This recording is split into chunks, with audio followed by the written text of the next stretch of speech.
네, 우아하게 가보겠습니다. 매주 목요일 이 시간에는 여야 의원들과 토론하고 있습니다. 오늘은 배준영 국민의힘 의원, 강선우 민주당 의원 나오셨습니다. 안녕하세요. 네, 안녕하세요. 예, 잼버리 대회 이야기를 안 할 수가 없네요. 곧 있으면 이제 폐막을 할 것 같은데 12일쯤에 끝나고요.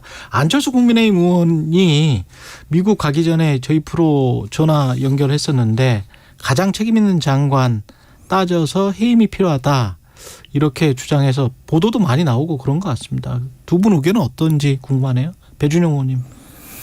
네, 예. 뭐 앞으로 이런 일이 다시는 일어나지 않도록 뭐 원인 규명은 꼭 해야 된다는 생각이고요. 예. 잼버리 참가자들이 비를 다 탄 후에 국회에서 뭐 따질 예정입니다. 근데 저는 2년 전 8월에 한 장면이 이 모든 상황을 설명하고 있다고 생각하는데 예.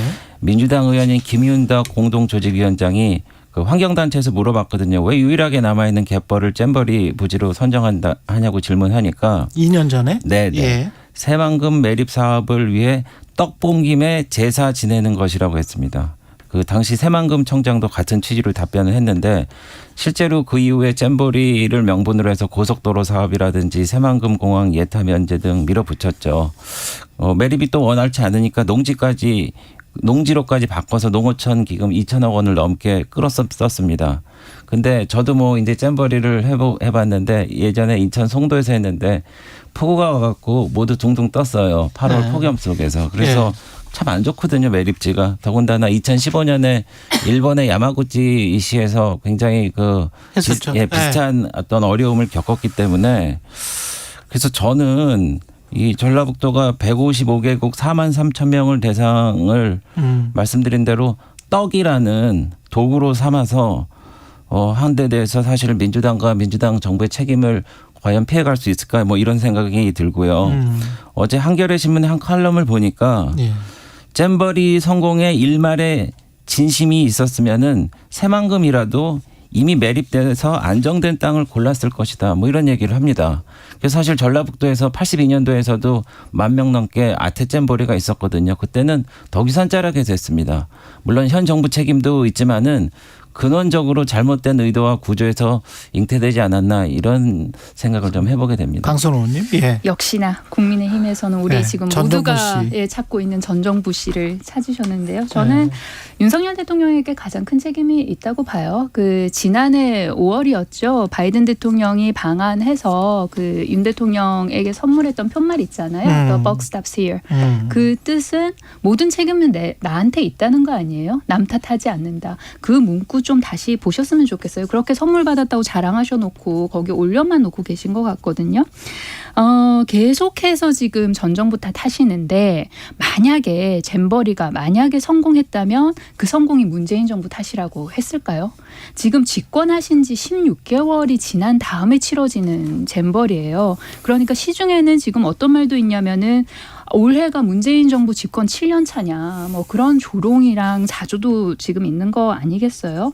결국은 윤석열 정부 행정부 전체의 전반적인 이런 무능무책임이 잼버리 대회 파행을 만들었다고 생각을 합니다. 만약에 그 배준영 의원님께서 말씀하신 그런 그 부지 선정이나 그런 데 문제가 있었다면 16개월 동안 그럼 뭐 하셨어요? 그게 그렇게 큰 문제가 예상이 됐다면 전면적으로 개편을 하셨어야죠. 그렇게 그럼 문제 인식을 해놓고도 가만히 있었다면 그 또한 윤석열 정부 책임 아니겠습니까?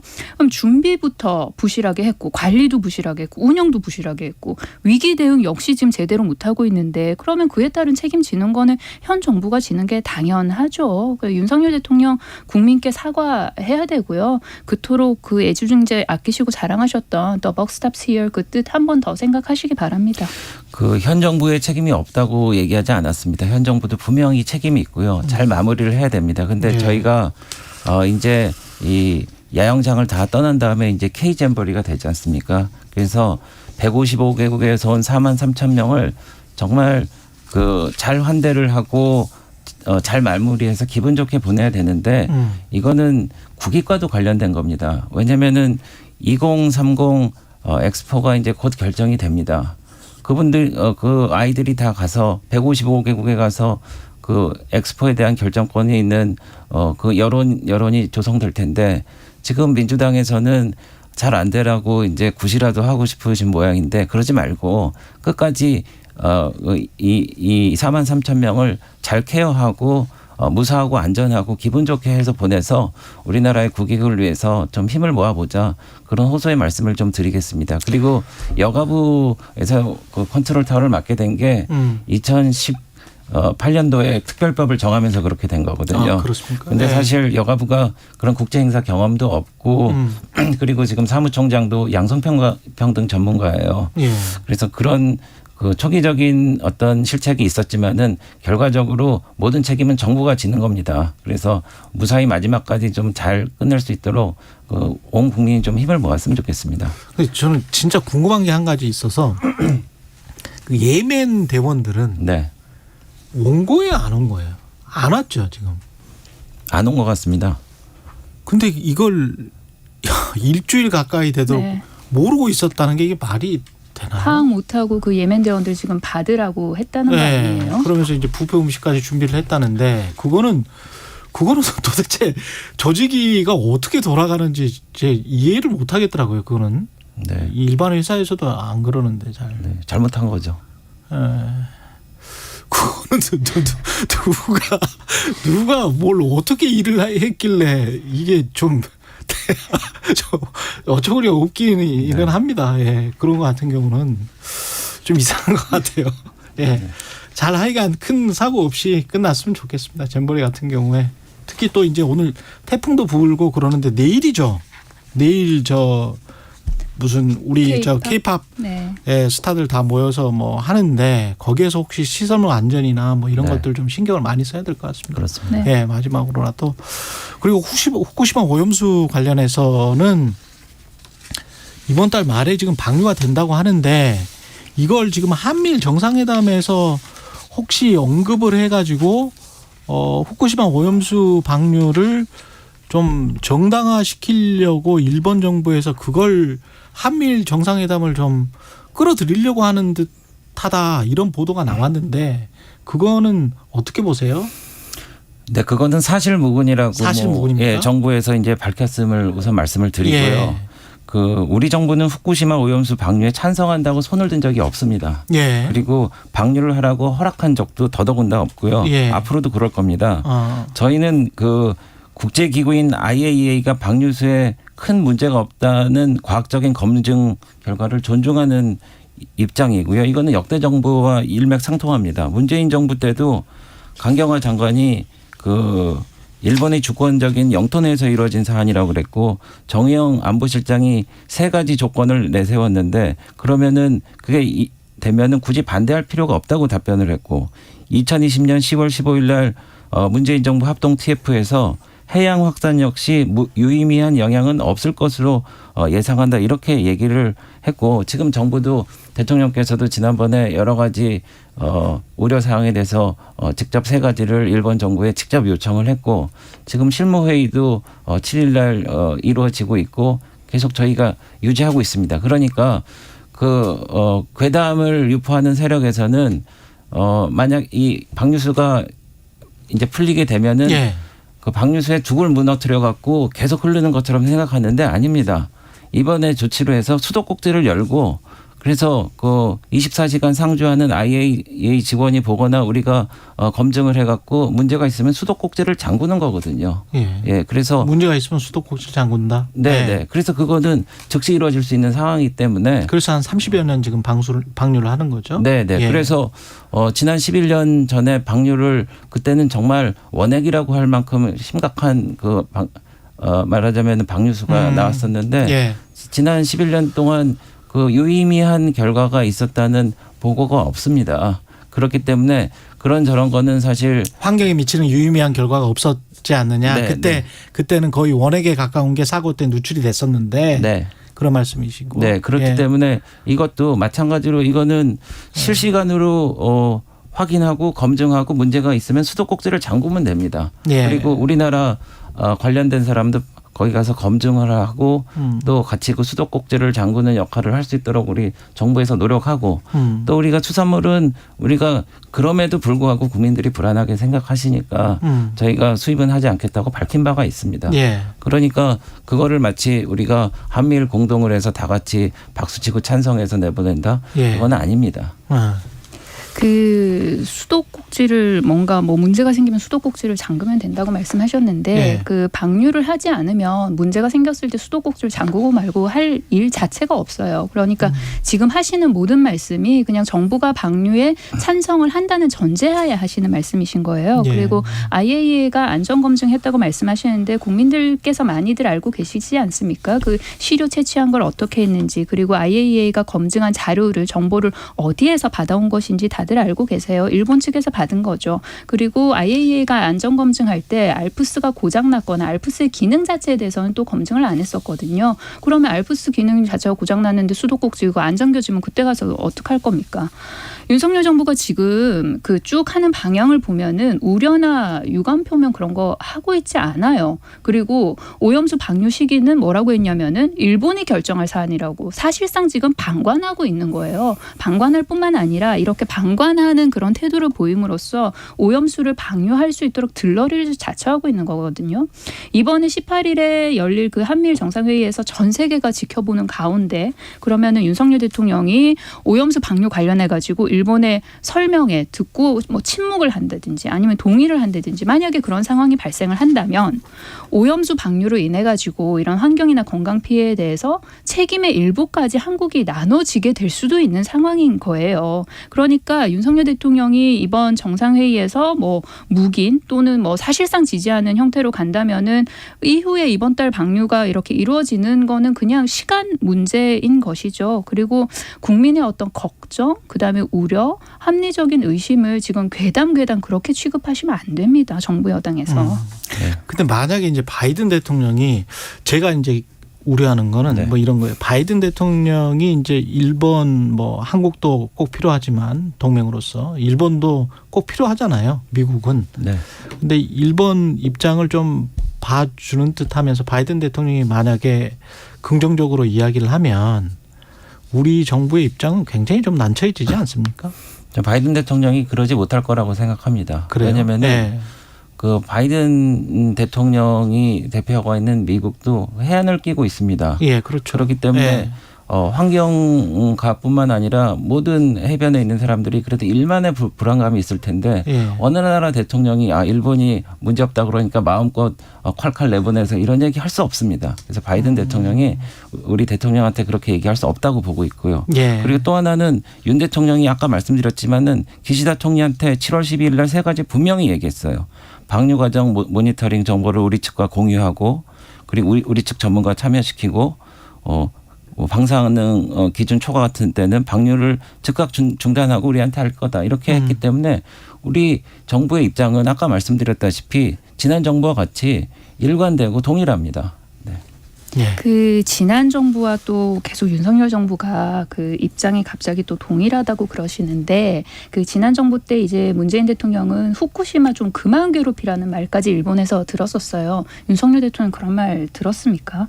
그리고 세 가지 분명히 요구하셨다고 했는데 뭐 공유하고 그다음에 우리 측에서 참여할 수 있게 하고 방류가 되다가 문제가 생기면 중단하라 그랬는데 이 요구사항 자체가 방류를 허용을 하는 걸 전제로 한 요구사항이라니까요. 이 요구사항 자체가? 대통령의 요구사항 자체가? 아니 그러니까 아니 방류를 그러니까 허용을 이런 컨디션이 하지 않으면 예. 그러면 방류를 하다가 문제가 생기면 중단하라는 그런 요구를 왜 하냐고요. 방류 자체를 찬성을 안 하는데. 아니, 바꿔 말하면은 대통령께서 말씀하시는 거는 이런 컨디션이 전제가 돼야지 방류를 용인할 수 있다라는 그런 입장이지 박수치고 방류를 뭐 하십시오. 뭐 이런 입장으로 자꾸 몰아가시는데 방류를 하라고 할 때 박수치고 하지 않죠. 침묵하는 그런 형태로 저는 하겠죠. 절대 그러지 않다는 걸 말씀드립니다. 아니 그러지 않다는 게 아니라 이미 그렇게 해오셨다니까요. 네. 이미. 예. 이 후쿠시마 관련해서 한 가지만 더요. 그 네. 민주당에서 후쿠시마 오염수 관련 간담회를 열었는데 초등학생을 포함한 아동과 청소년이 참석을 했다. 그러면서 이제 국민의힘이 이거를 비난을 했어요. 미래 세대를 정쟁에 이용하고 있다. 그래서 간담회에 참석한 어린이들에게 어떤 정치적인 영향을 끼치려고 하는 거 아니냐. 뭐 이런 뉘앙스인 것 같아요. 네. 예. 그 강선호 의원님이 먼저 네. 말씀하실래요? 예. 미래 세대를 정쟁에 이용했다라는 비판은 굉장히 좀 정제된 비판이었고요. 예. 김기현 대표가 뭐라 그랬냐면 예. 뭐 북한이냐, 그다음에 뭐 아동학대다, 뭐 그렇게 말씀을 하셨어요. 아동학대. 김기현 대표가. 예. 이걸 보고 북한을 떠올리신다는 게 어불성설이긴 한데 그 전에 그 성일종 의원이 K-팝 공연에 BTS 군대 가 있는 BTS 멤버 오라고 한 거 그게 전체주의적 발상 아닌가요? 그 부분에서 조금 생각을 좀 더 해보셨으면 좋겠고요. 그리고 이게 어떻게 아동학대예요? 김기현 대표는 지금까지 그런 의정 활동을 안 해보셨나 봐요. 그 예를 들어서 아이들 관련된 정책이나 이런 거 할 때 아이들이 국회로 굉장히 많이 찾아옵니다. 그렇게 해서 본인들의 의사표시를 해요. 의견을 표명을 하고. 이게 환경 문제니까. 환경 문제도 그러하고요. 그 이외의 정책 관련해서도요. 예를 들어서 어제 제가 그 유엔 아동권리 협약이 국내에서 좀 잘 실천될 수 있도록 아동 기본법 제정에 힘써달라면서 아이들이 저희 의원실로 굉장히 많이 찾아왔어요. 어린 아이들이. 그렇게 해서 본인들의 이야기를 해요. 환경 문제에 대한 이야기도 하고 그다음에 출생 통보제에 대한 이야기도 하고 교육 문제에 대한 이야기도 해요. 아동학대입니까? 아이들이 국회 와가지고 정책에 관해서 이야기를 하고 본인들의 미래에 관해서 이야기를 하고 우려를 표명을 하는 것이 그게 지금 아동학대냐고요. 그러니까 이런 의정활동은 사실 굉장히 흔히 있는 일이거든요. 그런데 이걸 보고서는 아이들을 이용했다? 이게 말이 되는 소리입니까 지금? 배준호 의원님. 글쎄요. 저는 민주당에 약간 연민의 정까지 느끼게 되는데 아니 예. 나온 어린이가 6살 어린애가 그 앞에 편말에 김모모 어린이인데 예. 활동가라고 이름을 붙이고 이제 발언을 했습니다. 근데 사실은 이 후쿠시마 오염수는 어떻게 될지는 모르지만은 3, 4개월 후면은 이게 정말 핵 오염수인지 아닌지 판단이 나고 그러면은 예를 들어서 사드 괴담에서 참외가 썩는다든지 예를 들어서 뭐 그 광우병 때 뇌송송 구멍 차기라든지 이런 건 어차피 검증이 됩니다. 3, 4개월 지나면 했는데 이 어린이가 이제 10년, 20년 커난 다음에 이게 아무 문제도 없는데 괴담 정치에 자기가 그냥 쓰여졌다고 아버지 어머니를 원망하게 될 때 민주당은 도대체 뭐라고 얘기하겠습니까? 그 광우병 사태 때 뭐 청산가리를 먹겠다 차라리 쇠고기를 먹느니 그분 LA에 가서 햄버거 먹방 하셨어요. 그리고 사드 때 노란색, 핑크색 그 가발 쓰고 춤추던 분들 다 국회의원 됐습니다. 이렇게 이용하지 말라는 저희가 메시지고요. 아까 유엔 인권현업 뭐 이런 말씀을 하셨는데 저희 헌재 판결이 누가 이제 정리해왔기 때문에 읽어드리겠습니다.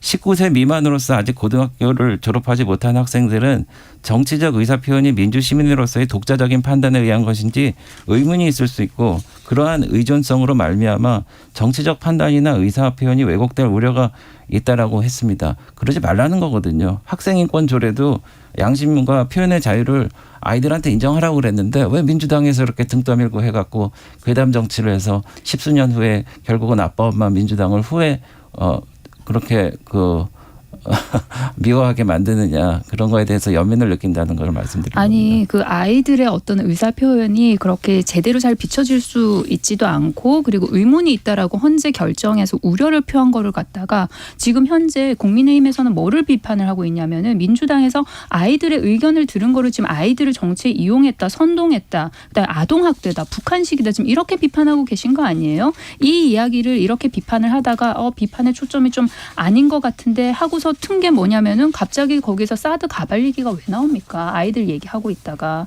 그러니까 본인들이 어떤 일에 대해서 덜컥 비판을 내놨다가 그게 안 먹힌다 싶으니까 다시 또 그 포인트를 다시 조정을 하시는데 그렇게 하시면 안 돼요. 그 아동학대라는 그런 발언이나 아니면 뭐 북한식이다 이런 발언했던 거는 분명히 사과를 하셔야 돼요. 그리고 아이들이 이렇게 본인의 어떤 의사표현을 하는 것이 생소하게 느껴지면 안 되는 거예요. 이런 일들이 오히려 더 자주 있어서 그냥 일상 다반사가 되면 아이들이 저런 생각을 가지고 있구나라는 그냥 그게 자연스럽게 받아들여지는 그런 문화가 좀 더 확산이 돼야 되는 것이고요. 그리고 오히려 아이들이 당당하게 목소리를 낼 수 있도록 기회를 확대를 시켜줘야 되는 것이거든요. 그리고 어른들의 시각뿐만이 아니라 아동이나 청소년의 관점에서 정책을 바라봐야 할 때도 있는 것이에요. 분명히. 예. 네. 더 덧붙이실 말씀은 없습니다. 없으시고요.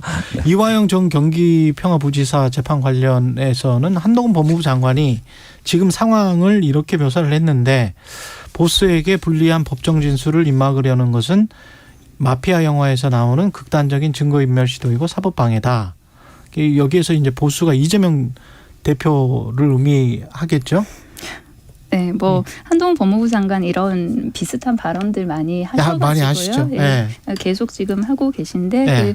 어제였나요? 그 이화영 전 경기도 평화부지사 관련 재판이 이렇게 파행으로 갔던 그 첫 출발을 보면은 아마도 그 전 이화영 전 부지사랑 가족 간의 그런 변호인 선임 관련돼서 가족 내에서 입장 전이가 안 됐던 것 같아요. 그러니까 여기서 가족이라 하면 이제 부인 측이 되겠죠. 그러니까 부인 측에서는 기존의 변호사를 해임하고 다른 법무법인 새로운 변호사를 임명을 한 거잖아요. 선임을 한 거잖아요. 그런데 이제 어제 그 변호를 진행하려고 했는데 이전 부지사가 동의하지 않은 거죠. 그러면 이런 가족 내에 왜 교통 정리가 안 되냐에 관련해서는 사실은 제3자는 좀 알기 힘들잖아요. 그 부부 간의 어떤 일은 부부만이 알 수 있는 것이니까요. 그래서 재판이 이제 연기가 됐으니까 그 전에 변호인 선임 관련해 가지고 내부적으로 아마 조정을 할 것이라고 예상을 하고요. 그리고 재판이 매끄럽게 진행되지 못한 것, 그러니까 이게 재판이 좀 뭐 파행으로 간 거, 이거 관련해 가지고 갑자기 또 이재명 대표 민주당 책임론이 왜 나옵니까? 거기서 이재명 대표가 재판을 진행을 했나요? 판사가 무슨 민주당 의원이었나요?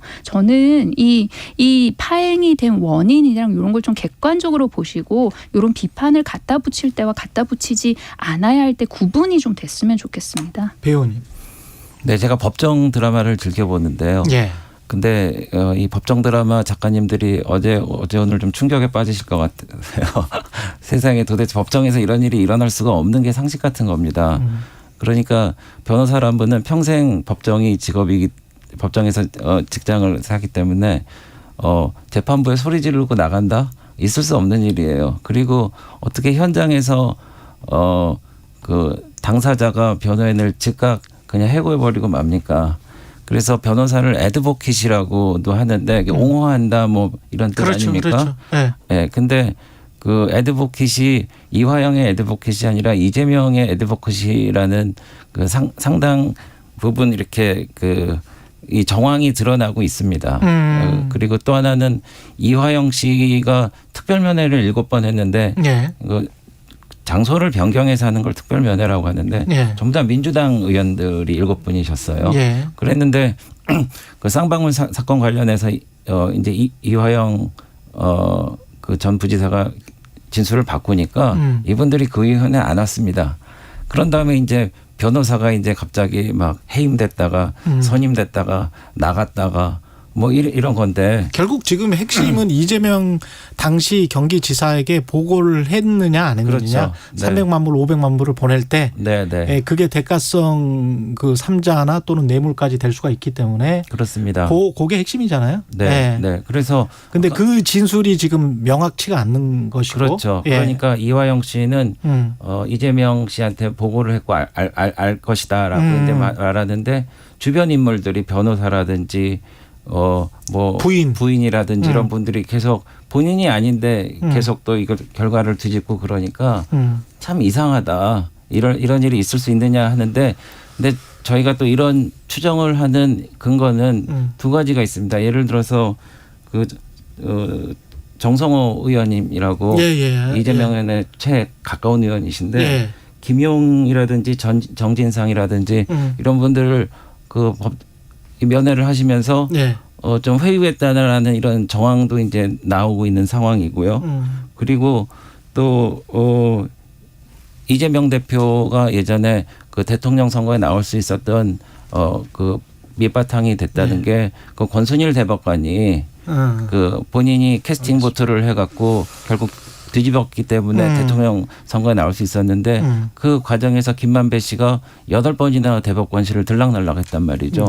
그래서 이재명 대표 본인이 예전에 국제 마피아라고 이런 조폭들을 좀 변호하시기도 한 것도 있고 법기술자라는 그런 의혹까지 받고 있는 상황에서 그런 맥락에서 이런 이상한 일들이 벌어지니까 장관이 그런 얘기를 한 겁니다. 지금 이화영 전 부지사 재판 이야기하다가 무슨 권순일 대법관 얘기가 지금 왜 나오는 겁니까? 민주당은 지금 검찰이 김성태나 이화영 전 부지사를 회유하고 있는 것 아니냐.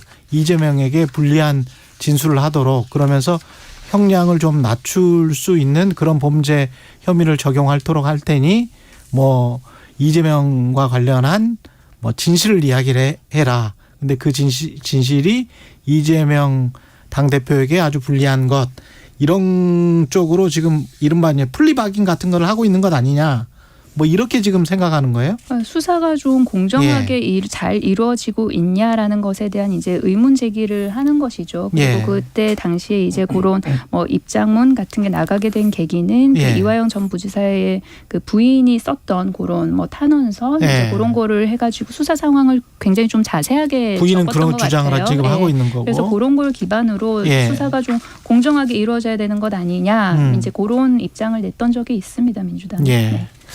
알겠습니다. 우리 그 지금 마지막으로 뭐 지금 시간이 뭐 한 1분밖에 안 남았는데 총선 앞두고 여야 당내 분위기는 뭐 국민의힘은 좋습니까? 이길 것 같습니까? 이기는 기준이 뭡니까? 근데 국민의힘은? 글쎄 지금 현재 여론조사는 사실 믿기 어렵습니다. 왜냐하면은 워낙 그 기관에 따라서 결과가 지금 다르게 나오기 때문에 예. 저희가 긴장하고 대비하는 수밖에 없다고 생각을 하고 있습니다. 예. 그래서 지금 여기까지. 네네. 예. 시간이. 그 여야 지지층 모두 이제 어느 정도 위기를 느끼냐에 따라서 결집도가 달라지기 때문에 그때마다 이제 여론조사가 좀 다르게 예. 나오는 것 같아요. 그런데 여론조사의 결과와는 별개로 민주당이 서울에서 굉장히 좀 힘겨운 싸움이 되지 않겠냐. 그리고 요 관련해 가지고 우리가 만반의 대비를 해야겠다. 그런 분위기가 있습니다. 알겠습니다. 여기까지 국민의힘 배준영 의원, 민주당 강선우 의원과 함께합니다. 많은 분들이 배준영 의원, 강선우 의원 토론 좋았다는 문자가 많이 왔다는 점 말씀드리겠습니다. 말씀 감사하고요. 예, 여기까지 하겠습니다. 고맙습니다. 네, 감사합니다. 고맙습니다.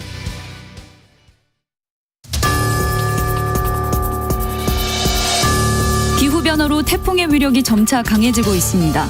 태풍의 위력이 커지면 인명과 재산 피해도 커지는데요. 태풍 소식이 전해지면